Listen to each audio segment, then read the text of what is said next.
সম্পূর্ণ নিরামিষ ছোলার ডালের বড়ি দিয়ে রান্না করে দেখাচ্ছি। এখানে ঝিঙে আছে, পটল আছে, কুমড়ো আছে, লাউ শাক আছে, আর একটা আলু আছে, কাঁঠালের দানা আছে। তাই এগুলো সব আমি কেটে নেবো, নিয়ে কীভাবে একদম সম্পূর্ণ নিরামিষ রান্না করছি, রুটি দিয়ে ভাত দিয়ে খাওয়া যায়। তা চলুন এগুলো সবজিগুলো কেটে নিই। তা দেখো এবার কুমড়োটা কেটে নিচ্ছি আমি।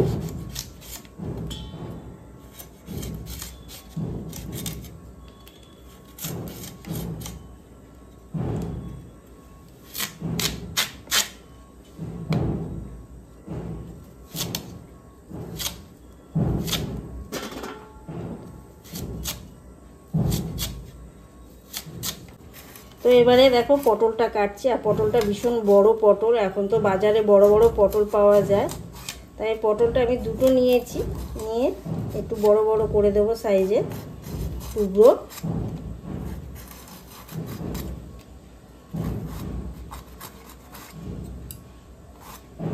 দেখো এটা 4 টুকরো করে নিয়েছি।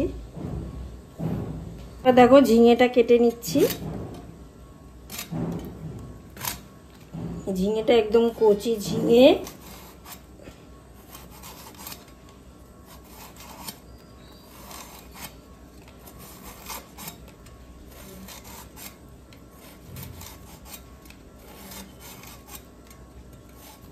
তো দেখো লাউ ডাঁটাটা কাটা হয়ে গেছে, পাতাগুলো আলাদা করে নিয়েছি, ডাঁটাগুলো আলাদা করে নিয়েছি, নিয়ে এইভাবে কেটে, পাতাটা যেহেতু এই সবজির সাথে বেশি তাড়াতাড়ি পড়বে না, তার জন্য ডাঁটা আর পাতা আলাদা করে নিলাম।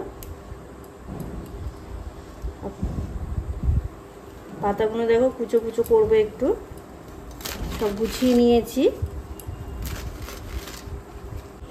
এরপর দেখো আলুটা ছাড়িয়ে নিচ্ছি।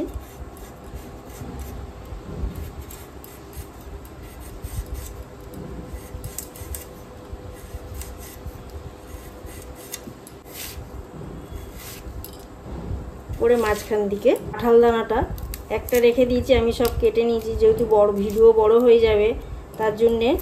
এইখানে দেখো কাঁঠাল দানাটা ভালো করে একটু খোসাটা ছাড়িয়ে নিয়ে, এর ওপরের একটা অংশটা ছাড়িয়ে নিয়ে তারপরে আর একটা খোসা থাকে, ওটাকে একটু ছাড়াতে হয়। টুকরো করে নিয়েছি। দেখো সবজিগুলো সব ধুয়ে পরিষ্কার করে নিয়েছি, কড়াইটাও বসিয়ে দিয়েছি। এবারে দেখো এইখানে সাদা তেলেও করা যায়, সর্ষে তেলেও করা যায়, তাই এখানে আমি সর্ষে তেলে করছি তরকারিটা। দেখো বড়িগুলো দেখো পুরো একদম মটর ডালের বড়ি, খুবই সুন্দর। দেখো ভাজা ভাজা মনে হয়, এমনভাবে ওরা যে আগুনের তাপেই বড়িগুলো করে, খুবই সুন্দর টেস্ট হয়। আর এই নিরামিষ তরকারি করলে খুবই ভালো লাগে। তো দেখো তেলটা বসিয়ে দিয়েছি, এবারে বড়িটা প্রথম আমি ভেজে নেবো।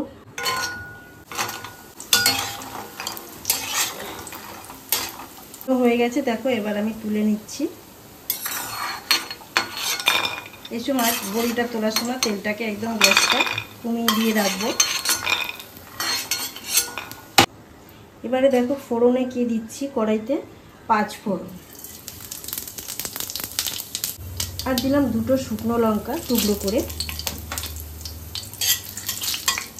5 ফোড়নটা সুন্দর একটা গন্ধ বেরিয়ে গেছে। প্রথমে এবার আলুটা দিয়ে দেবো। সাথে দেখো কাঁঠালের দানা, পটল, এগুলো আগে দিয়ে দিচ্ছি, দিয়ে একটু হালকা করে ভেজে নেব।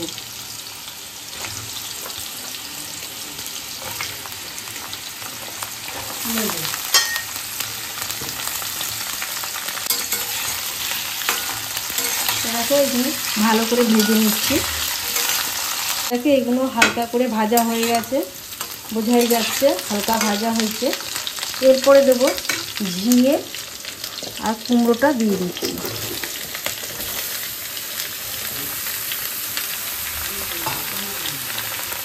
দিয়ে ভালো করে এটাকে আবার নাড়বো।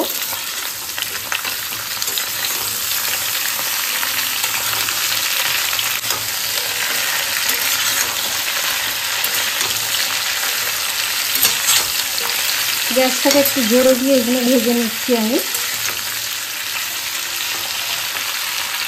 তারপর দেখো 2-3 মিনিট ভেজে নিয়ে এবার দিয়ে দিলাম উপর দিয়ে ডাঁটাটা।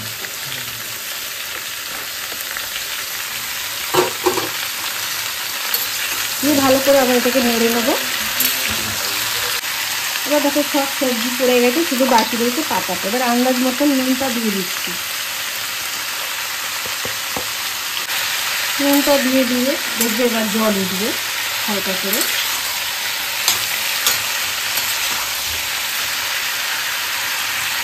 এবার দিয়ে দেবো আদা বাটা।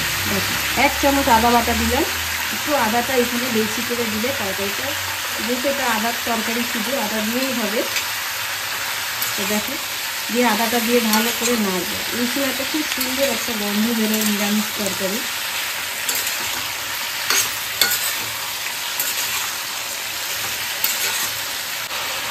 দেখো আদাটা দিয়ে ভালো করে 2 মিনিট ভালো করে সব জায়গায় মাখিয়ে নিয়েছি। এবারে অল্প করে একটু জল দিয়ে দেবো। দেখো জলটা দিচ্ছি, দেখো 1 বাটি জল, আর একটু হাফ বাটির মতন দিলাম, 1.5 বাটির মতন জল দিয়ে দিলাম। পাতাটা উপর দিয়ে ছড়িয়ে দিচ্ছি।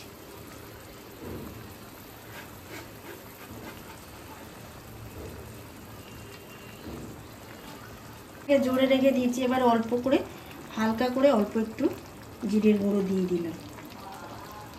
তারপরে সামান্য অল্প একটু হলুদের গুঁড়ো। তারপরে দেখো এখানে 2 কি 3টে আমি কাঁচা লঙ্কা ফেলে দিচ্ছি। আর এই তরকারি বেশি ঝাল হলে ভালো লাগে না, নিরামিষ একটু এটা মিষ্টি মিষ্টি হলে খুবই ভালো লাগে। লাউ শাক আছে, তো এইগুলো দেখো ভালো করে একটু নেড়ে দিচ্ছি। আমি কিন্তু এখনো ঢাকনা দিইনি।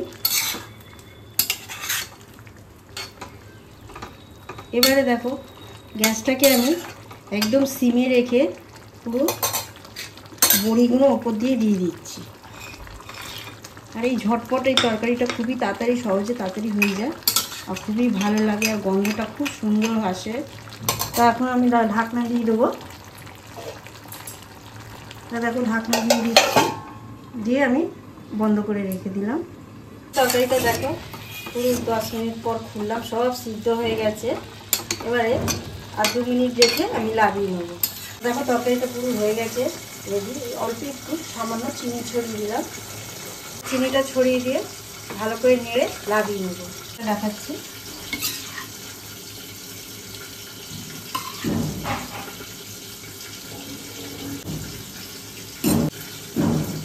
আর দেখে যদি ভালো লাগে অবশ্যই চ্যানেলটাকে সাবস্ক্রাইব করবে, লাইক করবে, কমেন্ট করতে কিন্তু ভুলবেন না।